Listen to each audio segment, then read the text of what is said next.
I'm Amelia, 27 years old.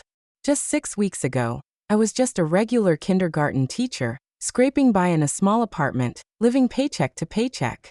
My grandparents raised me more than my parents ever did. They had money, but they never flaunted it. Instead, they showed me that integrity and kindness mattered more than anything money could buy. When they died in that awful car crash, I was broken. Then came the lawyer's office, and the shock of my life. They had left me their entire $26 million estate. That's when the relatives who barely visited suddenly showed up, demanding their share. I stood my ground. If you've ever wondered how money reveals who people really are, just wait. Before I go on, let me know where you're watching from. Hit like and subscribe if you want more stories about standing firm when family loyalty gets tested. Growing up, my parents were around, but not really there. My dad, Richard, worked 60 hours a week chasing promotions. My mom, Diane, spent her energy polishing her image in all the right social circles. Family dinners were rare, and when they did happen, my parents were glued to their phones, taking calls or planning their next event. We never lacked food or clothes, but emotional warmth? That was scarce. By the time I was 5, my weekends and summers belonged to my grandparents, Elizabeth and Harold.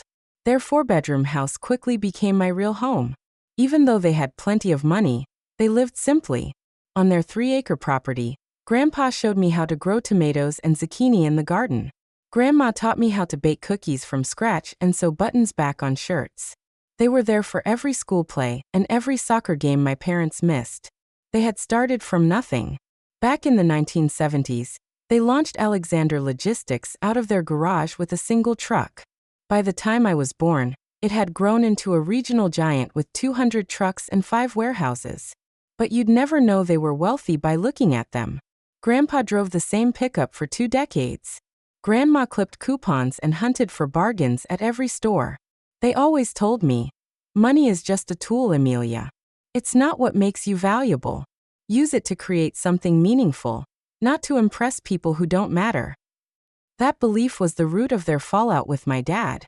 As their only son, he thought he was entitled to inherit everything. He wanted luxury, while they valued humility. He called them stingy and old-fashioned.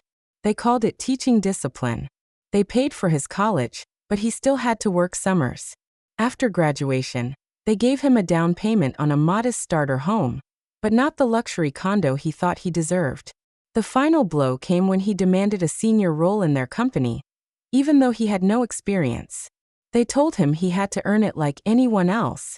He stormed out and took a corporate job instead. Things were never the same after that. With me, they took a different approach.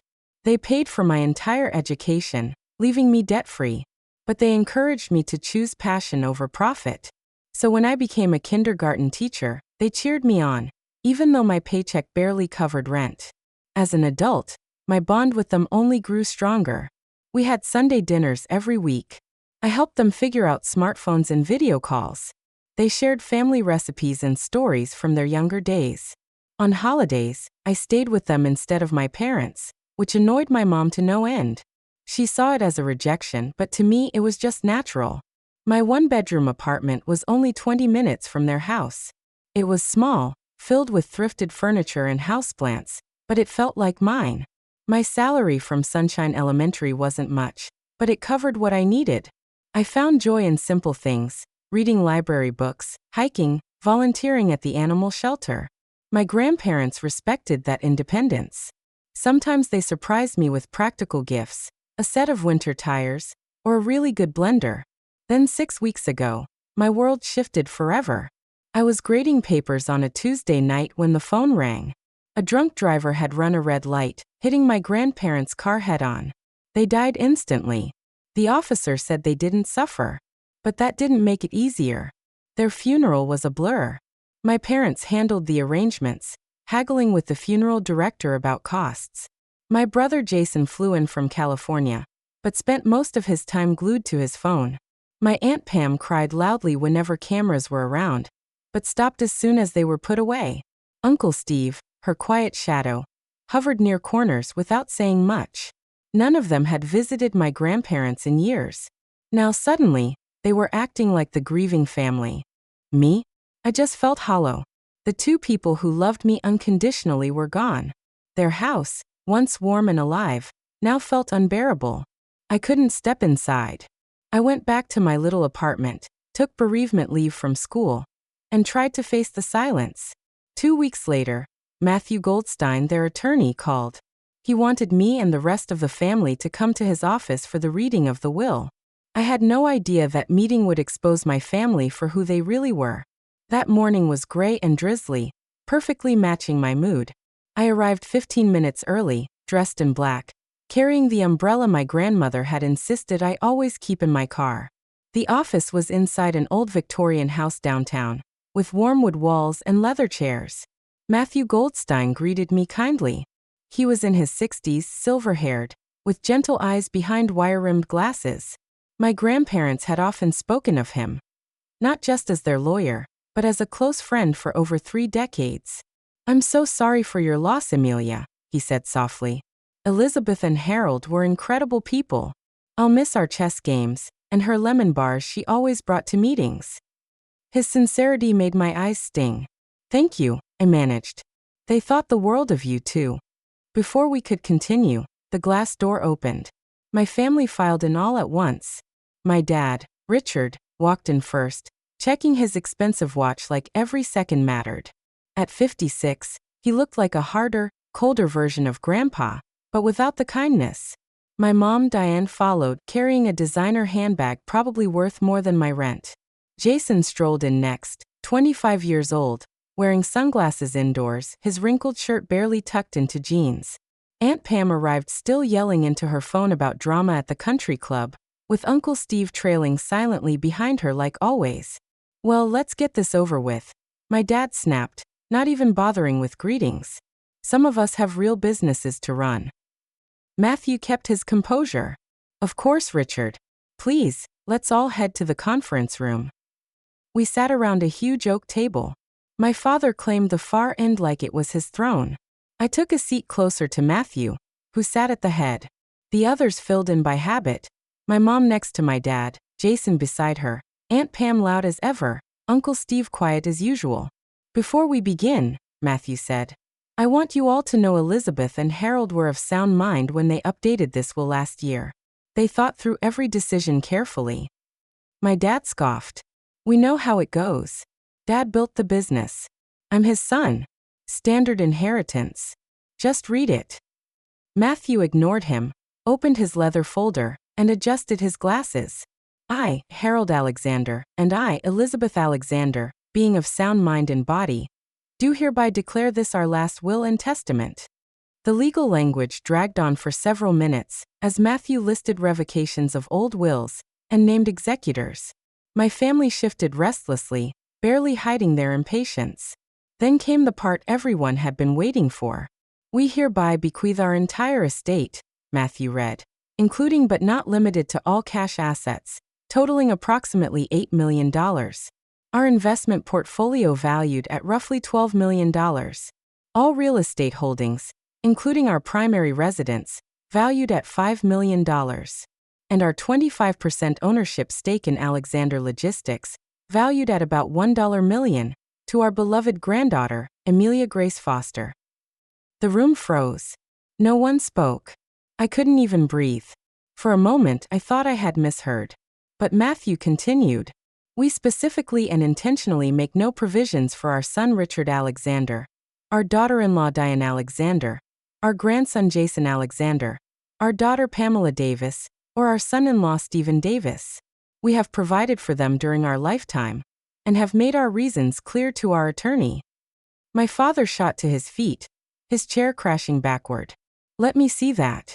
He snatched the will from Matthew's hands, eyes darting over the words in disbelief. "This is nonsense," he shouted. My mother jumped in. $26 million to a kindergarten teacher? She can't even manage her own bills. How could she possibly handle that kind of money? Jason slammed his palm against the table. "What about me? I'm family too. I need startup capital for my business ventures." Aunt Pam's cheeks burned red as she glared at me. "What did you do? How did you trick them into this?" I sat frozen, stunned into silence. $26 million. My grandparents, who had lived so modestly, had built and saved that much. And they had given it all to me. Matthew calmly retrieved the will from my father's grip. Please sit down. There's more. He picked up a remote and pressed a button. A screen on the wall flickered to life. My breath caught in my throat. There they were. My grandparents. Sitting side by side on their sofa, smiling gently into the camera. It was like seeing them alive again, and it broke me all over. Grandpa spoke first. If you're watching this, it means we've passed. We wanted to explain our decisions ourselves to avoid confusion. Grandma leaned in. Richard, Pam, we love you. But for many years we've been disappointed by the choices you've made, and the values you've passed on to your children, Jason included. The only exception is Amelia. They laid it all out. How my father and aunt had chased wealth over family, treated them like ATMs, skipped family gatherings, borrowed money without paying it back, and dismissed their way of life as outdated. Grandpa shook his head softly. The business we built was never just about money. It was about security for our family and opportunity for our employees. It was built with honesty, hard work, and fairness. Amelia is the only one who has lived those values. Grandma added. She never came to us asking for money. She visited because she loved us. She chose a career teaching children, not because it pays well, but because it matters to her. That's the kind of heart we trust with our legacy. We know Amelia will be a good steward, Grandpa said firmly. She'll use these resources with wisdom, not waste them on image or reckless schemes. The video went on for several more minutes, with my grandparents sharing their dreams for how the inheritance might help others through education and community programs. Things they had always cared about but never had time to fully pursue. When the screen went dark, my father exploded. This is garbage. They were senile. We'll contest this will. No judge will let this stand. Matthew didn't flinch. They knew you'd say that, Richard. That's why they had multiple independent doctors certify their mental health before finalizing this will. Every decision was documented, every reason recorded. Contesting this will be extremely expensive, very difficult, and almost certainly unsuccessful. My mother's tone suddenly softened, sugar dripping from her words. Amelia, sweetheart. You know this isn't right. Your grandparents were confused. This money belongs to the family, not just you. You'll share it with us, won't you? I felt every pair of eyes lock on me. My chest tightened. I need time, I stammered. I never expected any of this. Jason scoffed. There's nothing to think about. The money should be split, or at least managed by someone who knows what they're doing. He jerked his thumb at my father. The voices around me rose, each louder than the last, until Matthew touched my arm gently. Amelia, you don't have to decide today. Take your time. My office will handle everything for now. He handed me a thick envelope. Inside are the documents, house keys, and contact details for their financial advisors. Call me with any questions. The meeting collapsed into shouting after that. Threats of lawsuits. Accusation. Matthew eventually ended it, insisting he had another appointment. As we filed out, my father gripped my arm hard enough to hurt. His voice dropped to a hiss. This isn't over. Be at our house tonight at 6. We'll settle this as a family. It wasn't a request. I nodded, too stunned to resist. They drove off in their shiny cars. I sat in my old sedan clutching the envelope, feeling like a gift meant to be a blessing had just turned into a curse. I drove aimlessly for hours before pulling into a quiet park. The envelope sat on the passenger seat, unopened. Part of me wanted to look inside. Another part was terrified of the responsibility waiting inside. At 5:45, I finally pulled into my parents' massive driveway. Their 5,000-square-foot house loomed ahead, all glass and granite, designed to impress, not to welcome. I forced a deep breath, grabbed the envelope, and stepped inside. They were waiting in the formal living room, a space my mother reserved for parties. My father stood near the fireplace with a glass of scotch. My mother perched elegantly on a stiff designer chair. Jason sprawled on the sofa, glued to his phone. Aunt Pam paced. Uncle Steve hovered at the window like he wished he could disappear. Sit down, Amelia. My father ordered when I entered. I chose a chair near the door, just in case I needed a quick escape. He slipped into his corporate tone, smooth and cold. Let's be reasonable. Your grandparents weren't thinking straight. They meant this for the family, not just you. My mother chimed in. Darling, wealth is complicated. Your father knows how to manage it. You can still have a nice portion, maybe enough for a proper house, instead of that tiny apartment. Her condescending tone made my stomach turn, but I stayed quiet. My father pressed on, encouraged by my silence. Here's our proposal. You sign the estate over to me as the head of the family. I'll distribute it fairly. You'll receive 10%. That's more than generous for your situation. 10%. Over 2 million. Jason jumped in. Exactly. That's plenty for a teacher. I need at least 5 million for my crypto platform. It's going to blow up. I stared at him. Jason had never kept a job longer than 3 months. His last startup, an app for rating public restrooms, burned through $50,000 of my parents' money before collapsing. The house should go to us. Aunt Pam cut in. We have 3 kids. That neighborhood would give them better schools. I almost laughed. She hadn't set foot in that house in years. Her kids barely knew my grandparents. As the night wore on, their tactics shifted. When demands didn't work, they tried guilt. My mother leaned forward, eyes shining with fake tears.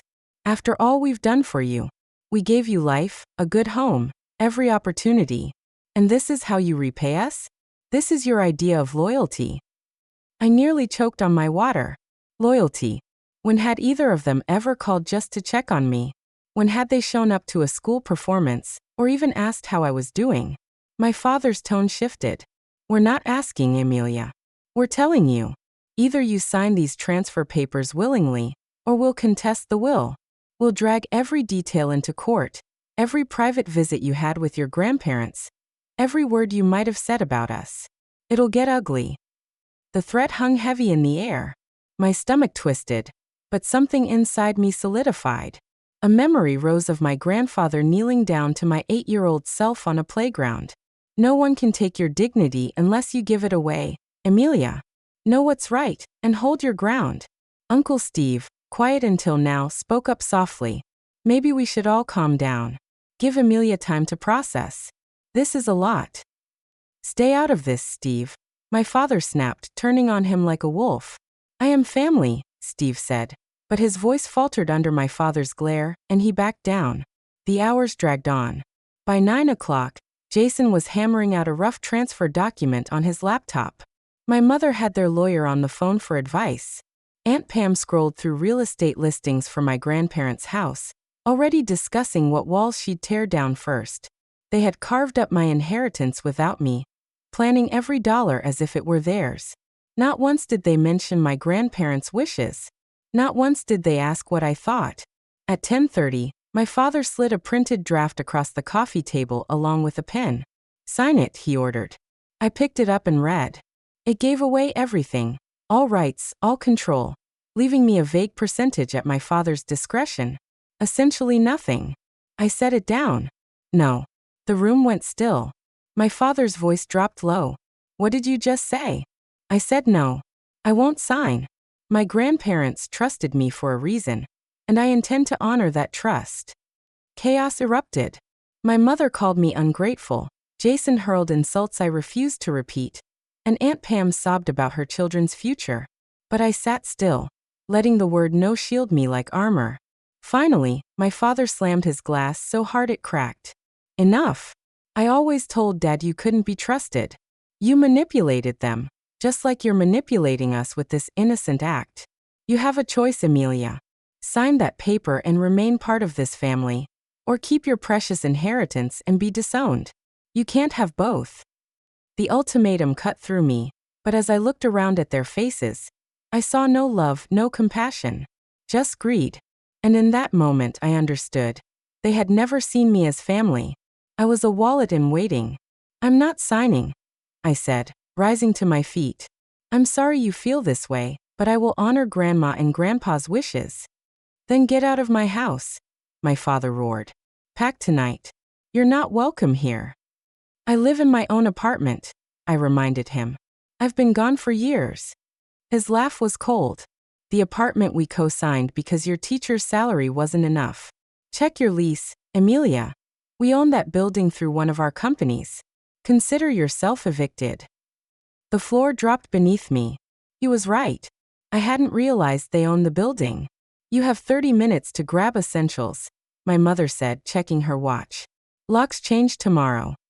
I froze, but Jason smirked. Better hurry, sis. 26 million won't keep you warm tonight. In a daze, I packed 3 bags, clothes, toiletries, documents, and a few keepsakes. My father watched from the doorway like a guard, ensuring I took nothing more.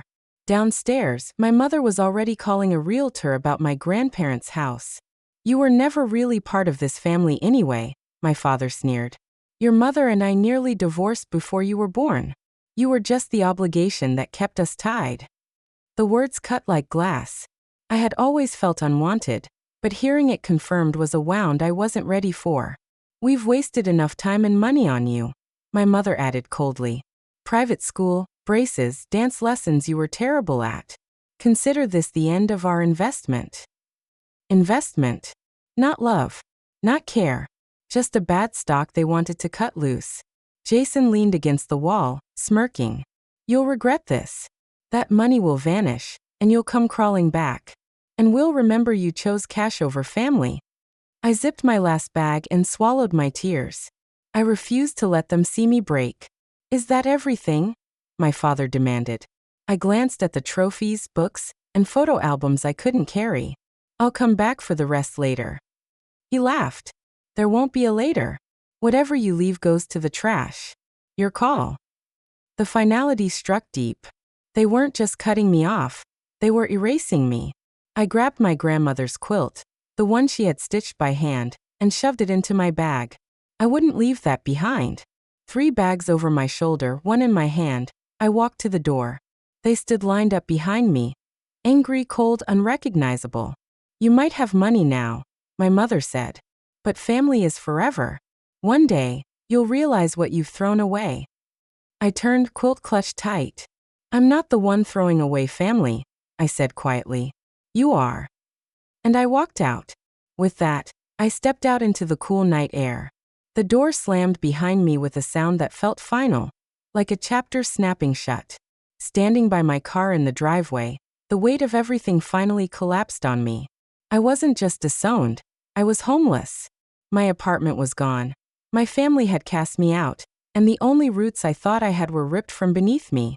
In a few hours, I had gained millions but lost the only support system I had ever known. However fractured and flawed it was. I slid into the driver's seat and broke. My chest heaved as sobs tore out of me. My hands clutching the steering wheel like it was the only solid thing left in my world. Tears blurred everything.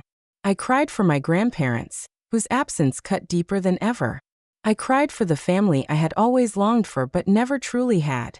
Most of all, I cried for myself, adrift, unmoored, and suddenly so small in a world that had shifted overnight.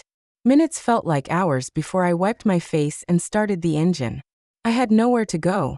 Hotels were impossible without credit cards, and mine were maxed out.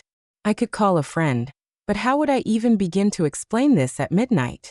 That's when I remembered the envelope Matthew had handed me. Inside was a set of keys. The rabbit-shaped keychain dangled from the ring. My grandmother's favorite, the one she never misplaced. My grandparents' house. The house that was now somehow mine. The drive took 20 minutes. Every mile pulled me closer to comfort, yet filled me with dread.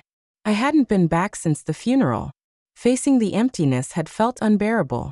But when I pulled into the driveway, the porch light glowed softly, still running on the timer my grandfather had set years ago.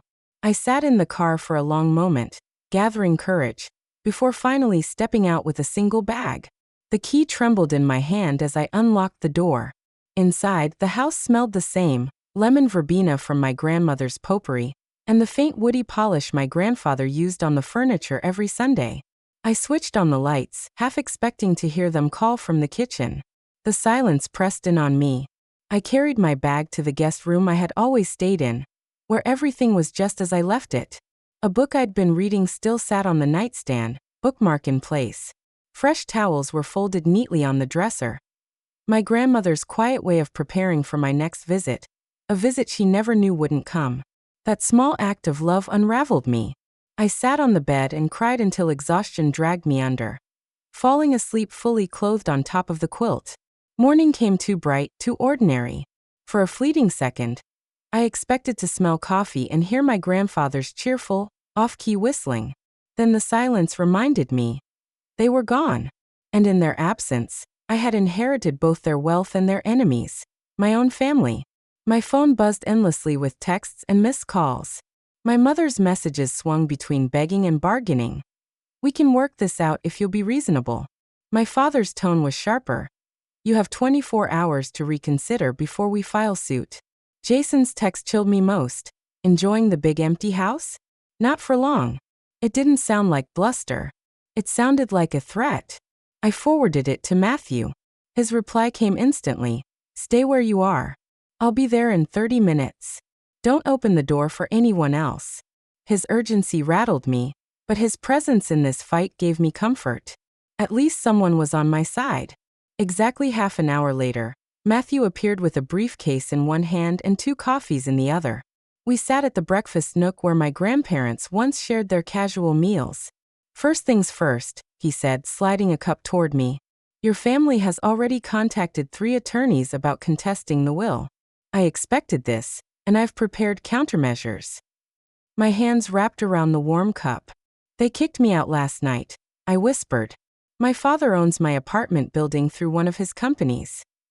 Matthew nodded grimly. Classic Richard, using leverage. "What he didn't count on is that your grandparents planned for this exact scenario." He pulled out a deed. "Your grandmother bought a small cottage outside town. She put it in a trust just for you. Richard has no idea it exists."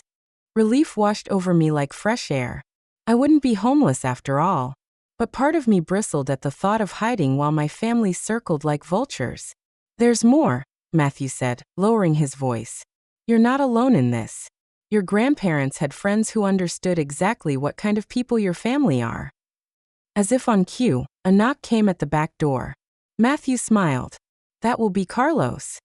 The name tugged at a memory. He explained. "Carlos Ramirez, your grandparents' estate manager. He's lived in the guest house for years." I opened the door to find a man in his 50s, hair peppered with gray, eyes kind. He held his hat in both hands. "Miss Amelia," he said warmly. "I'm so sorry about your grandparents. They were wonderful people. I saw your car this morning and wanted to check on you." The kindness nearly undid me again. "Thank you, Carlos. I'm overwhelmed." He nodded. "They worried about that. They asked me to look after you if anything happened. The house and grounds are maintained. I've kept watch." Matthew invited him in. Over coffee, Carlos shared stories about my grandparents I had never heard, painting a picture of who they were to those who served them. Beloved, respected, nothing like the greedy family circling now. Then Carlos grew serious. "Your father and brother came here after the funeral, when no one was around. They took things, watches, jewelry, electronics. I caught everything on the cameras." My stomach clenched. I had forgotten about the security system my father once installed. "They didn't know Harold had me replace it last year," Carlos added. "He said the old one had too many blind spots. He didn't trust it." Matthew scribbled notes. "That footage will help if they contest the will." "There's more," Carlos said. "Mrs. Elizabeth kept journals. She documented everything, especially family visits." He led me to her study. Shelves held dozens of leather-bound volumes, each dated neatly. He handed me one. "This mentions last year when your father asked for money." I opened it, recognizing my grandmother's elegant script. "May 15th. Richard visited today, the first time in 7 months. He didn't ask about our health, only pitched a cryptocurrency scheme requiring $250,000. When Harold refused, Richard accused us of preferring Amelia. Said we were naive to trust her. Could not be more wrong. Amelia never asks for money, doesn't know our net worth, and brings us food every Sunday. She stays to eat with us, never for gain." Her words blurred as my throat tightened. At last, proof, written in her own hand, of what she had always known about me, and about them. Richard left without finishing his coffee, leaving Harold visibly upset. I kept reading. Page after page, my grandmother had documented everything. My father's endless demands for money, Jason's ridiculous business schemes, and my mother's constant digs about how embarrassing their modest lifestyle was for her social circle. The contrast was painful but clear. In her notes about me, she wrote with warmth. She mentioned the meals I had brought, the chores I had helped with, and the small conversations we had shared. She saw me in a way my parents never had, without judgment, without expectation, simply as myself. I was still absorbing that when the doorbell rang. Carlos answered and returned with an older woman in a plain dress and cardigan. "Dorothy Reynolds," he introduced. "Your grandparents' housekeeper for 20 years. Dorothy pulled me into a hug before I could react. "You look just like Elizabeth did when she was young," she said softly. "She was so proud of you." Over the next few hours, more people arrived, each carrying not just information, but affection. Rosa Martinez, my grandparents' business partner, knew every detail of Alexander Logistics and promised to guide me through it. George Patel, their investment advisor, brought portfolios carefully outlining how everything was structured. Sarah Johnson, their neighbor of 30 years, arrived with a casserole and childhood stories I had almost forgotten. Piece by piece, I realized I wasn't just inheriting money or property. I was inheriting the community my grandparents had built. These people didn't come out of obligation. They came because they had loved Harold and Elizabeth deeply, and by extension, they cared for me. Later, while sorting through my grandmother's desk, Dorothy discovered a hidden compartment. Inside were letters, dozens of them, from my father. Each one was a plea for money, some laced with threats about cutting me off if they didn't comply. She also found a small USB drive. "Security footage," Dorothy explained. "After the funeral. Your mother was going through Elizabeth's jewelry before the reception was even over. She took several valuable pieces, claiming Elizabeth would have wanted her to have them." It hit me then. My grandparents had been preparing for this. They had kept journals, letters, and evidence, quietly documenting years of manipulation and greed. They hadn't just built wealth. They had built protection. For me, for their legacy, and against the very people who called themselves my family. By late afternoon, I sat at the dining table with Matthew, surrounded by journals, financial reports, and legal documents. That's when my phone buzzed with a new text from Jason. "Hope you're enjoying Grandma and Grandpa's house while you can. Dad, Mom, Aunt Pam, Uncle Steve, and I are coming tomorrow at 10 o'clock to collect what rightfully belongs to us. Better not try to stop us, or things will get ugly." I showed the message to Matthew. His expression hardened immediately. "Threats and potential breaking and entering," he muttered. Then he straightened, eyes sharp. "It's time to activate the final part of your grandparents' plan." He made a series of quick calls, speaking in clipped phrases I couldn't follow. When he finished, he looked at me with steady determination. "Your grandparents knew this would happen, Amelia. They prepared for exactly this moment. Tomorrow we'll be ready." The rest of the evening passed with people trickling out, each promising to return in the morning. Carlos stayed behind, quiet but solid, like a guardian. For the first time since the will reading, I felt steady. I wasn't alone in this. My grandparents hadn't just left me their fortune. They had left me their allies, their wisdom, and their strength. I read until late into the night, discovering a new side of them I had never fully seen. They were strategic, deliberate, and fiercely protective. Their choice of heir hadn't been chance. It had been trust. When Jason's next text came, "Better sleep with one eye open, sis. Tomorrow you'll see what happens to people who steal from this family." I didn't feel fear. I felt resolve. Tomorrow would show what happens when people try to steal from family, but not in the way Jason imagined. I rose early the next morning, nerves buzzing, but determination carrying me through. By 8 o'clock, Matthew arrived with coffee, pastries, and a folder thick with legal documents. "Restraining orders," he said, tapping one stack. "And cease and desist letters for Jason's threats."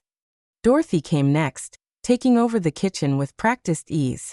Soon the smell of bacon and coffee filled the air, wrapping the house in a strange comfort before the storm. By 9:30, the house had filled again with supporters. Carlos stood guard at the front door. Rosa set up her laptop at the dining table, ready with financial evidence. Dorothy bustled around, making sure everyone had food and coffee, her presence a living link to my grandparents' hospitality. At 9:45, the first cars pulled into the driveway. My father's black luxury sedan, my mother's pristine white SUV, Aunt Pam and Uncle Steve's showy red convertible, and finally Jason's flashy sports car, the one he could only drive because my parents paid his bills. "They're early," Matthew observed, trying to catch us off guard. The pounding on the door was immediate and aggressive. Carlos opened it with calm authority. My father stood at the threshold, clearly not expecting Carlos to be the one greeting him. "Where's Amelia?" he demanded. "This is family business." Carlos didn't flinch. "Miss Amelia is expecting you. Please come in." They entered, smugness giving way to unease when they saw the gathering waiting inside. I stood in the center of the living room, Matthew at my side. "What is this?" My mother snapped, her voice brittle. "You brought outsiders into a private family matter?" Before I could respond, the front door opened again. 3 more figures stepped inside. Judge Robert Henderson, Police Chief Maria Williams, and finally, Thomas Jang, my grandparents' financial advisor for over 2 decades. The color drained from my father's face. He recognized Judge Henderson immediately, the same judge who had ruled against him in a past business dispute. "Robert," he said with forced cheer. "What a surprise." The judge's expression was stone. "I'm here at the request of Harold and Elizabeth Alexander. They asked me to act as an impartial witness in any disputes regarding their estate." My mother turned on Chief Williams. "This is ridiculous. We're only here to collect heirlooms that rightfully belong to us. Why is law enforcement even involved?" Chief Williams' smile was cold. "I'm here as a friend of the Alexanders, not in an official capacity, unless someone commits a crime. Then, of course, I'll have no choice but to act." The threat hung heavy in the air. Then right on cue the back door opened. 6 more people walked in and quietly positioned themselves in a semicircle behind me. They weren't strangers. They were longtime employees of my grandparents' company, people who had known my father since he was a boy, who had watched him shift from an entitled son into a man who abandoned both his family and responsibilities. Jason scoffed under his breath. "You've got to be kidding me. Is this supposed to scare us?" I stepped forward, steady now, strength drawn from the circle of support around me. "I know why you're here. You believe you're entitled to my grandparents' estate, no matter what their will says. You think threats or intimidation will make me give you what you want." My father's jaw tightened. Those old fools were manipulated. "We're here to correct that injustice." Before I could answer, Thomas Jang spoke from behind me, calm but firm. "Actually, Richard, I have documentation of every attempt you've made to drain your parents' assets over the last 20 years. He opened a folder. "Here's the unauthorized transfer you tried from their retirement account in 2016, the forged check in 2018, and your petition last year to have Elizabeth declared incompetent, conveniently after she refused to fund Jason's failed cryptocurrency scheme." My father's face drained of color. That is being taken out of context." Rosa Martinez stepped forward with her tablet in hand. "And I have records of the $200,000 loan you took from the company in 2012. You used it for your Aspen vacation home and never repaid it. Your parents let it go, though they could have pursued you at any time." One after another, my grandparents' friends and business partners laid out proof of my family's years of manipulation and neglect. It was all there, evidence of how often they had tried to extract money, while rarely showing up as actual family. Aunt Pam, who had been seething quietly, suddenly snapped. "You ungrateful little snake. You poisoned our parents against us, filled their heads with lies." Judge Henderson cleared his throat, his voice measured. "Actually, Mrs. Davis, I've reviewed the video journals Elizabeth kept. There was no manipulation. Your parents made their intentions clear, in their own words." My mother rolled her eyes. "This is all very dramatic, but it changes nothing. We will contest the will, and we will win." Matthew stepped forward unshaken. I expected that. He held out a stack of envelopes. Inside are documents that would become public record if you try. Banking statements, emails, texts, video footage. Evidence of every financial request, every threat, every cruel comment made to Harold and Elizabeth. Uncle Steve hesitated, then opened his envelope. As he read, his face turned pale. Finally, he touched Aunt Pam's arm. "Pam, we should leave. This isn't a fight we can win." She jerked away angrily. "My father isn't walking away this easily." But my father hadn't moved. His hands shook as he scanned the papers, finding records of shady business deals, and even transcripts of the things he'd said about his parents when he thought no one was listening. That was when Chief Williams stepped forward. "And let me add this. The entire property is under 24-hour surveillance, inside and out. If anyone attempts to take items without permission, it will be recorded and prosecuted as theft." Carlos nodded. "Every second is backed up to secure cloud storage." I walked to the sideboard and picked up another stack of papers. "These are cease and desist orders regarding the threats you've made," I said, handing them to Jason. I turned to my father. "And these acknowledge the items taken after the funeral. I expect their return immediately." My mother opened her mouth, but I cut her off. "And these," I said, passing her the final document, "outline the terms under which I'll have any relationship with you at all, respecting my grandparents' wishes and ending all attempts to fight the will."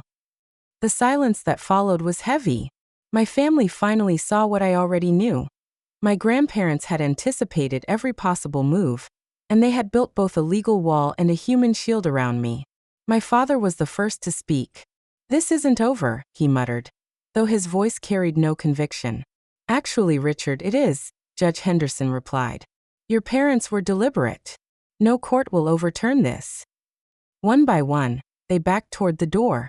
Jason glared at me as he passed. "This isn't the end." "Maybe not," I said evenly. "But it's the end of you exploiting this family. Grandma and Grandpa saw who you truly are. That's why they trusted me, not you." As their cars disappeared down the driveway, the tension drained from the house.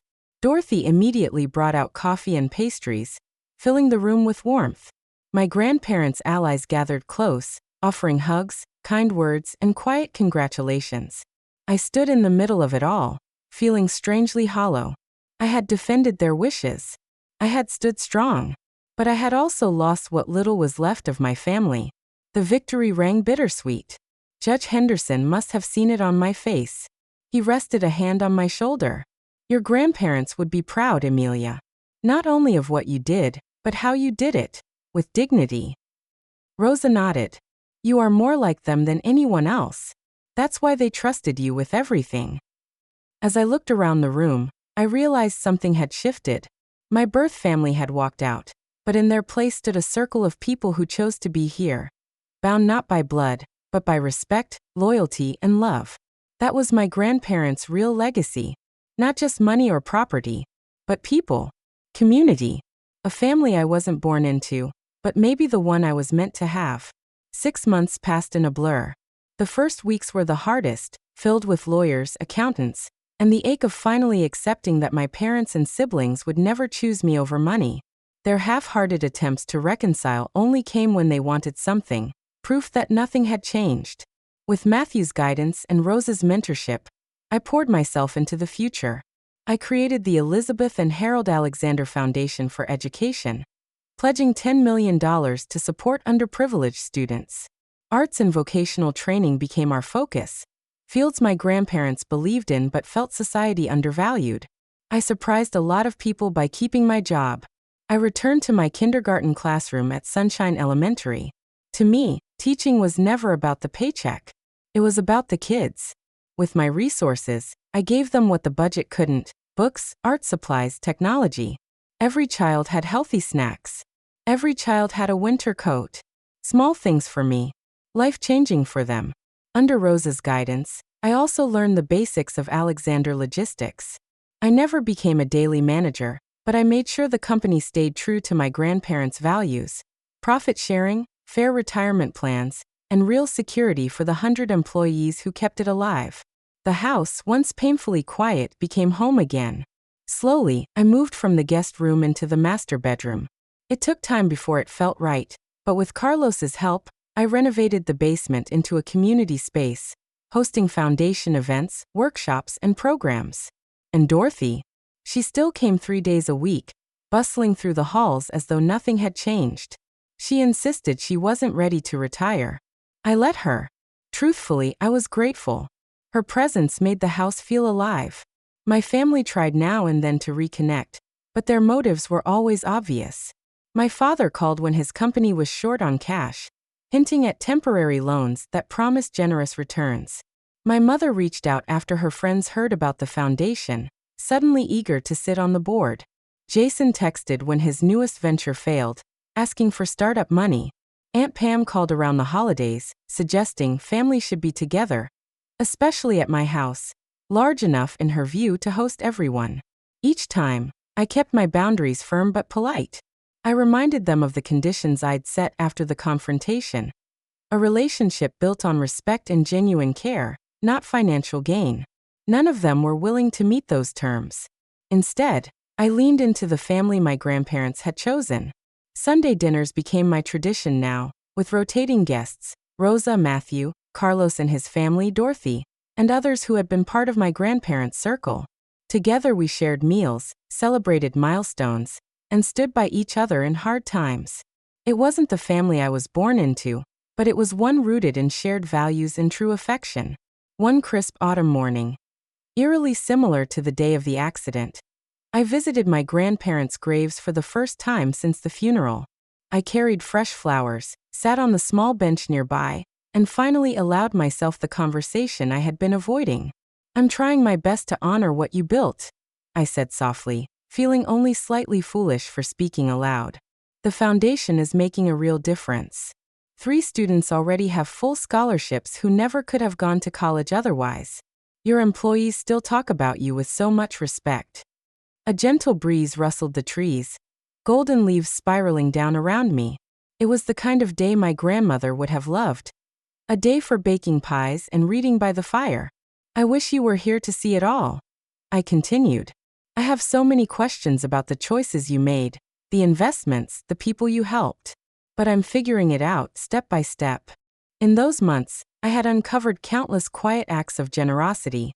Medical bills they had paid, homes they had saved from foreclosure, college tuition they had covered for employees' children. All done anonymously, with no desire for recognition. "Thank you for trusting me," I whispered. "I understand now. It was never about money. It was about values, about using resources for something meaningful, not just status or power." Memories returned, not with the sharp pain of grief, but with a gentle sweetness. My grandfather teaching me to fish. My grandmother guiding me through her famous apple pie recipe. Both of them sitting proudly at every school play when my parents were too busy. The inheritance had never been about wealth. It was about legacy, entrusting me with their vision of what money could do when paired with compassion.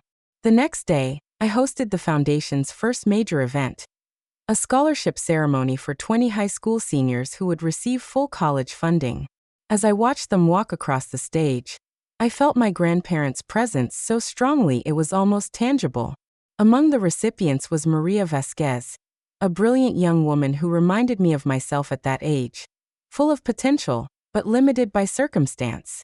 She dreamed of becoming a teacher, to give back to the same kind of community that had supported her. After the ceremony, she came to me with tears in her eyes. "My parents both work 2 jobs. No one in my family has ever gone to college. This changes everything, not just for me but for my younger siblings. They'll know it's possible now." In that moment, I finally understood. My grandparents hadn't built just a business or fortune. They had created a ripple effect, one act of generosity multiplying into countless lives changed. That was their true legacy, and they trusted me to carry it forward. Wealth had revealed true colors, showing me who cared about money more than relationships. But it had also revealed something better. A community of genuine connection. People who loved my grandparents for who they were, not for what they owned. That was the real inheritance, more valuable than any number in a bank account. As life moves forward, I continue teaching, guiding the foundation and learning the business. The money helps me amplify good work, but it doesn't define me. I still drive a practical car, live simply, and spend weekends volunteering rather than chasing luxuries. My grandparents would approve, I think. They always told me money was a tool, never a goal. Now I finally understand. What about you? Have you ever faced pressure from family when it came to inheritance or values? Have you had to stand your ground when it wasn't easy? I'd love to hear your stories in the comments. And if mine resonated with you, please like, subscribe, and share it with someone who may need encouragement to honor their values. Because at the end of the day, family is about love and respect, not obligation, not advantage. Thank you for listening to my story. I hope it gives you strength to protect your own values, no matter the challenge.